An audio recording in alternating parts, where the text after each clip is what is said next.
aku bakal jadi pemandu atau bakal jadi host di podcast COVID-5. Halo, aku Lilin. Aku adalah narasumber segmen 1, yaitu adalah profil organisasi dan juga tujuan bisnis.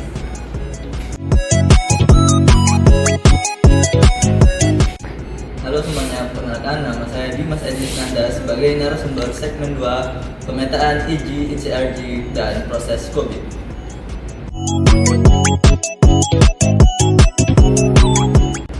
Oke, halo, gue Hafiz. Nanti kita bakal bahas gimana caranya orang nentuin domain dan apa aja sih tugas-tugas yang ada di dalam COVID-5 ini atau namanya RACI. Oke, sampai nanti. Halo semuanya, perkenalkan nama aku Huzia Hanum. Di sini aku sebagai narasumber pada segmen keempat tentang pengumpulan data dan juga capability level. Halo, perkenalkan nama saya Franky Astiawan sebagai narasumber segmen kelima, yaitu rekomendasi dan prioritas.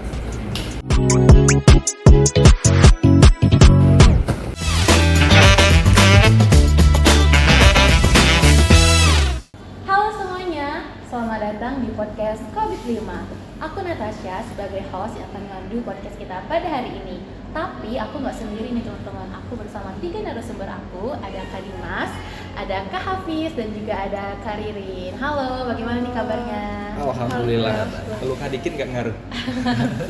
Oke, nah pada podcast kali ini kami akan membahas tentang tata kelola TI berdasarkan framework COVID-5 dengan studi kasus perpustakaan Universitas Riau.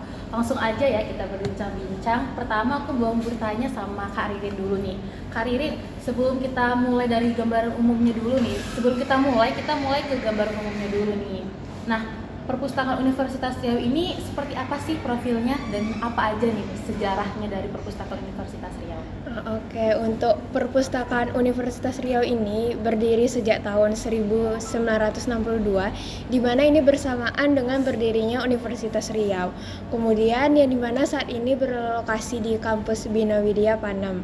Adapun visi dari perpustakaan Untri ini adalah menjadi Learning Resource Center yang berbasis teknologi pada tahun 2035, dan juga untuk mewujudkan visi tersebut perpustakaan memiliki beberapa misi, diantaranya itu seperti mengumpulkan dan mengelola berbagai informasi cetak maupun digital, lalu membangun sistem perpustakaan yang terintegrasi dan juga mengembangkan cyber library dan juga menyiapkan infrastruktur dan juga layanan TI seperti itu.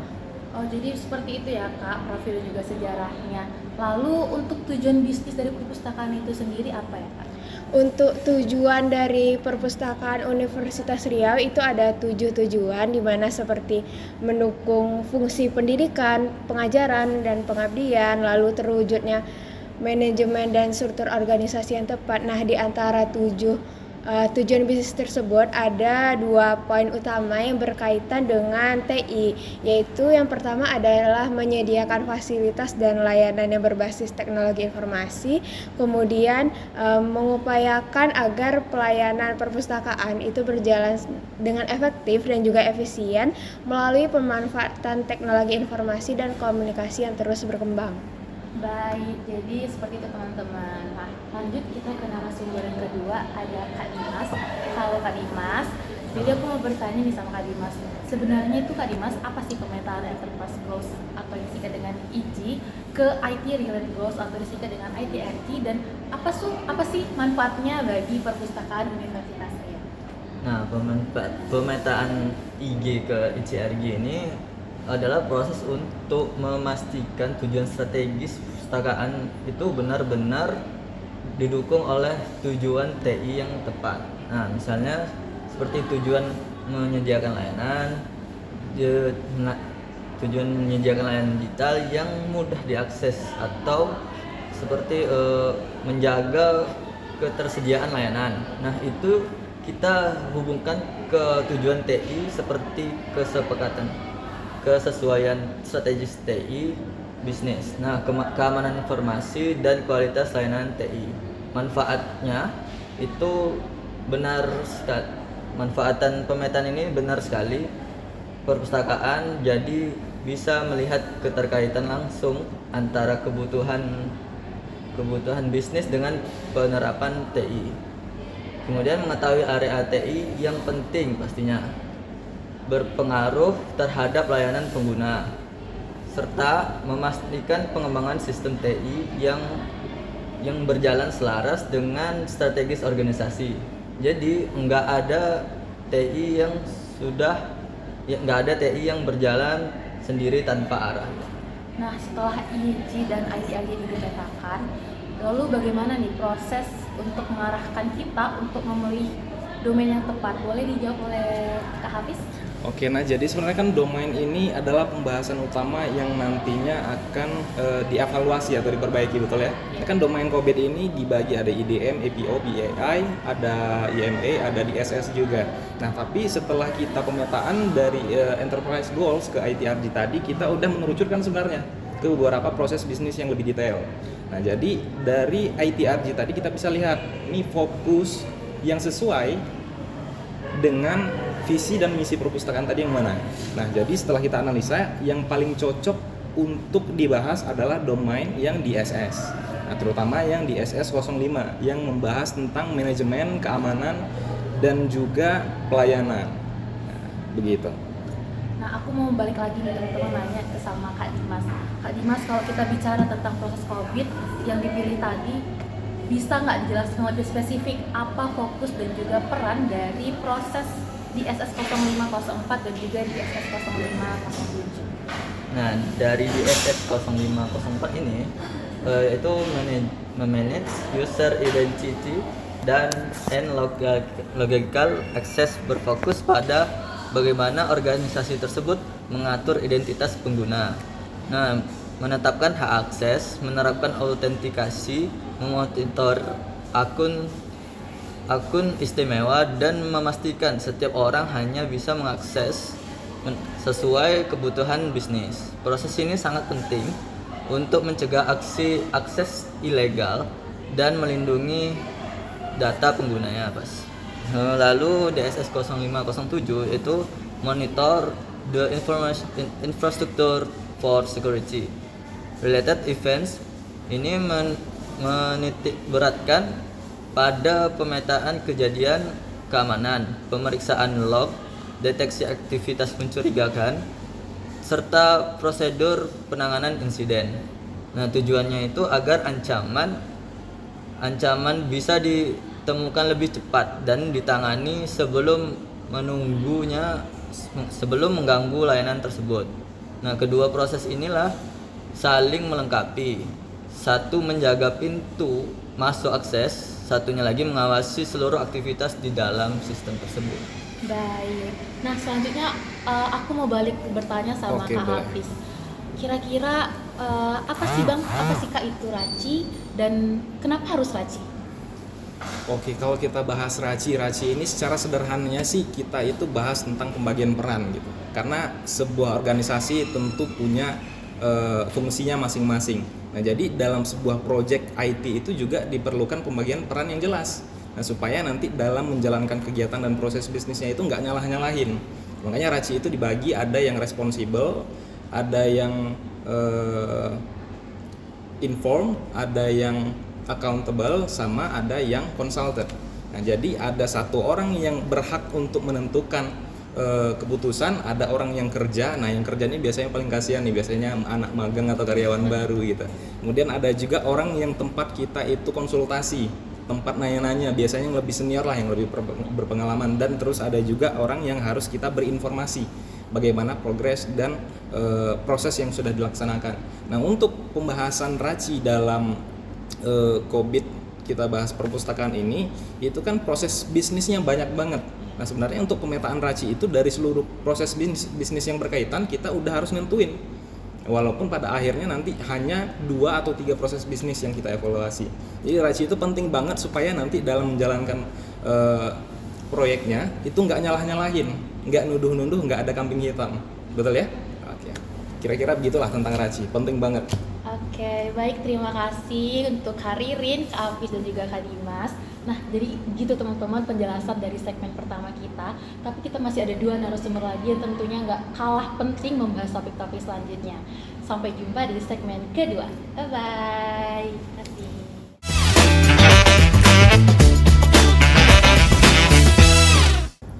Oke, ketemu lagi dengan aku Natasha. Nah, di segmen 2 kali ini aku ditemani dengan teman-teman baru aku, ada Kak Fauzia dan juga Kak Frankie. Halo. Halo. Bagaimana Kak kabarnya? Alhamdulillah baik. Oke, baik.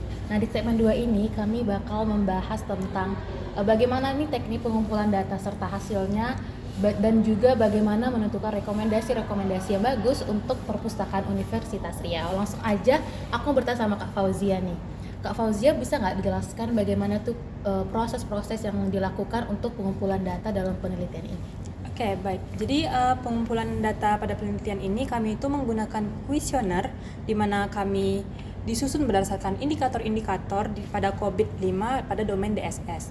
Nah, subdomain yang kami pilih itu ada subdomain DSS 050204 yang berupa Manager User Identity dan Logical Access, dan juga DSS 0507 berupa Monitor the Infrastructure for Security Related Event.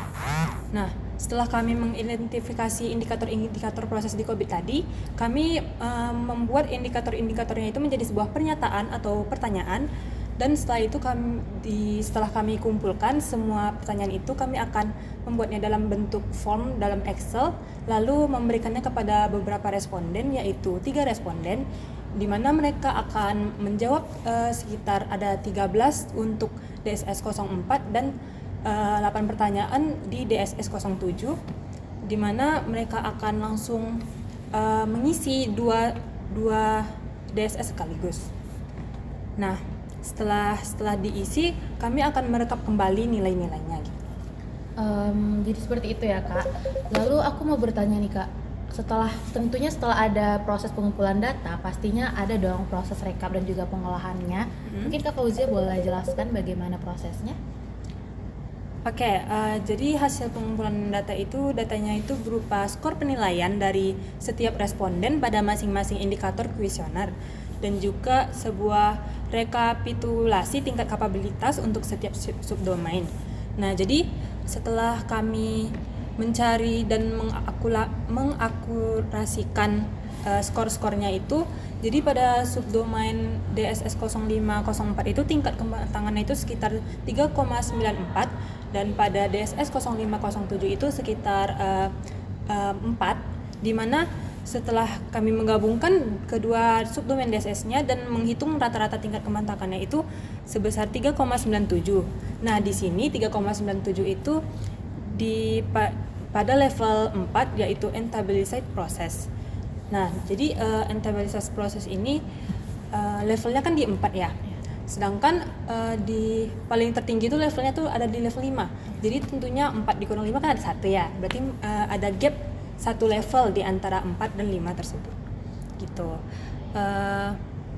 Jadi karena kita tahu nih gapnya yang mana, ada 1 gap itu, jadi tentunya kita butuh sebuah rekomendasi nih untuk meningkatkan levelnya lagi agar bisa mencapai level 5 gitu. Baik, terima kasih Kak Fauzia.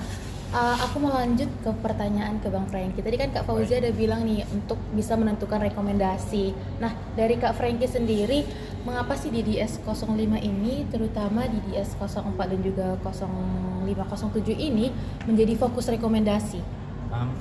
Seperti kita ketahui, kedua domain ini langsung berkaitan dengan keamanan akses dan juga pemantauan sistem. Sehingga DSS 0504 nih memastikan hak akses pengguna tertata dengan benar, sedangkan DSS 0507 itu adalah membantu mendeteksi ancaman lebih cepat. Sehingga keduanya itu tentunya menjadi faktor penting untuk meningkatkan kapabilitas dari level 4 menuju ke level yang selanjutnya, yaitu level 5. Nah, dari DDS 04 dan juga DDS 0507 ini, rekomendasi yang paling penting itu apa? Menurut kami, yaitu DSS 0504 ini tentunya memiliki beberapa rekomendasi, yaitu menggunakan prinsip least privilege, mengecek ulang setiap perubahan hak akses, memisahkan akun admin maupun akun biasa, dan membuat dokumentasi peran secara jelas. Dan pada DSS 0507 ini yaitu meningkatkan pemantauan log, menyiapkan SOP insiden yang sederhana tapi jelas, merapikan cara pengumpulan bukti insiden, dan juga memberikan pelatihan keamanan dasar pada tim. Sehingga rekomendasi ini dipilih langsung untuk menguatkan keamanan dan juga perlindungan data. Tadi kan Bang Frankly bilang kalau DDS 0504 ini menjadi less privilege. Nah, itu kenapa dan apa resikonya jika tidak diikuti? Pada DSS 0504 ini diprioritaskan karena kontrol akses adalah tentunya fondasi keamanan. Kalau aksesnya tidak teratur dengan baik, maka pemantauan pun tidak dilakukan secara efektif. Jadi, jika langkah ini diabaikan, organisasi cenderung hanya merespon setelah masalahnya itu muncul, bukan karena masalahnya sudah ada. Karena insiden tersebut terdeteksi secara terlambat dan akar penyebabnya tidak tertangani dengan baik. Terima kasih kepada dua narasumber kita pada segmen terakhir kita pada hari ini. Jadi teman-teman, dari podcast kita pada hari ini dapat disimpulkan bahwa keamanan layanan TI yang ada di perpustakaan universitas ini sebenarnya sudah cukup bagus, yang itu di domain di DSS 05, terutama di bagian pengelolaan akses dan juga pemantauan keamanan yang sudah ada berada di level 4. Artinya, yang sudah berada di level 4 ini prosesnya itu sudah jelas, sudah konsisten, dan juga sudah mendukung operasional perpustakaan yang baik. Namun, dalam penelitian ini mereka memiliki target yaitu untuk mencapai gap level 5, di mana level 5 ini tentunya yang lebih optimal dan juga lebih terus berkembang. Nah, untuk mencapai level 5 ini, perpustakaan ini masih perlu nih untuk memperkuat pengelolaan hak akses, meningkatkan sistem monitoring keamanan, dan juga melakukan evaluasi berkala supaya keamanan TI-nya ini tetap selalu proaktif. Nah, dengan menerapkan rekomendasi-rekomendasi yang telah dijelaskan sebelumnya, yang sudah disusun, dari kontrol akses yang lebih ketat sampai ke peningkatan kualitas monitoring ini, harapannya perpustakaan Universitas Riau bisa mencapai tata kelola TI yang lebih aman, lebih stabil, dan pastinya lebih siap untuk mendukung layanan informasi untuk kedepannya demi kebaikan perpustakaan Universitas Riau. Baik, sekian dari podcast 5 pada hari ini. Saya Natasha mengucapkan terima kasih banyak untuk teman-teman narasumber yang hebat pada hari ini. Sama-sama kita bye-bye dulu ke kamera. Bye-bye. Dadah.